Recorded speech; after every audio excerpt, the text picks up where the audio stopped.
បាទសូមគោរពបាទអនុញ្ញាតជម្រាបសួរបាទដល់ពុកម៉ែបងប្អូនបាទរបស់បាទតាមបាទបាទនេះគឺមានឈុតបាទថ្មីទៀតបាទថ្លៃទៀតបាទសម្រាប់ចែកជូនដល់ពុកម៉ែបងប្អូនបងដាក់លេខ1ដាក់លេខ1អត់ទេអាហ្នឹងលេខធំហើយបង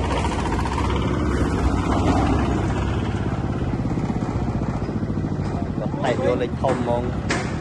បាទនេះចាំគាត់បាទគាត់គឺមិនតែមើលបាទគាត់ចាំគាត់ដាក់លេខធំតែអញ្ចឹងវារៀងយ៉ាត់សិនចាំគាត់ចង់ដឹងថាអាហ្នឹងគាត់តែវាអស់កម្លាំងម៉ាស៊ីនបាទដឹងថាគុណភាពវាយ៉ាងម៉េចអញ្ចឹងយើងតែមើលអស់ចិត្តបាទអញ្ចឹងវាលាន់តាណាវាលឺតាណាយើងដឹងទាំងអស់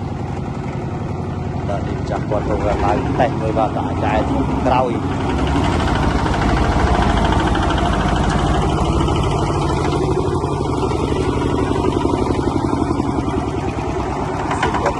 ម៉ាស៊ីន155ហើយដាក់ទៅជាប់ធុញទៅម្ដងបាទដាក់ទៅខំមែនគូតង់គាត់ខំតែម្ដងម៉ាស៊ីនធំហ្នឹងខ្លាយវាម៉ាស៊ីន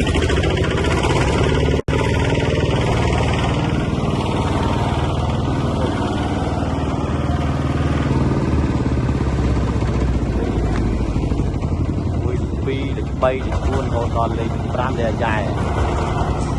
បាទពុកម៉ែបងប្អូនបាទមានចំណាប់អារម្មណ៍បាទឬក៏ចង់កំងប្រភេទគ្រូយន្តកងក្រោយនេះបាទអាចកំចាត់ដំណងមកជាងបានតាមរយៈលេខទូរស័ព្ទ088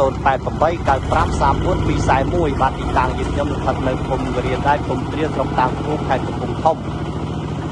បាទចំណែកមួយគ្រឿងនេះផងដែរបាទចាញ់ទៅខាងបាទខាងតប្រុកបាទតប្រុកភូមិថ្មីបាទតប្រុកភូមិថ្មីបាទប្រវែងបាទ3ម៉ែត្រ7បាទតឹង1ម៉ែត្រ65បាទនេះគាត់យកຂະຫນាតធំដែរបាទអញ្ចឹងគាត់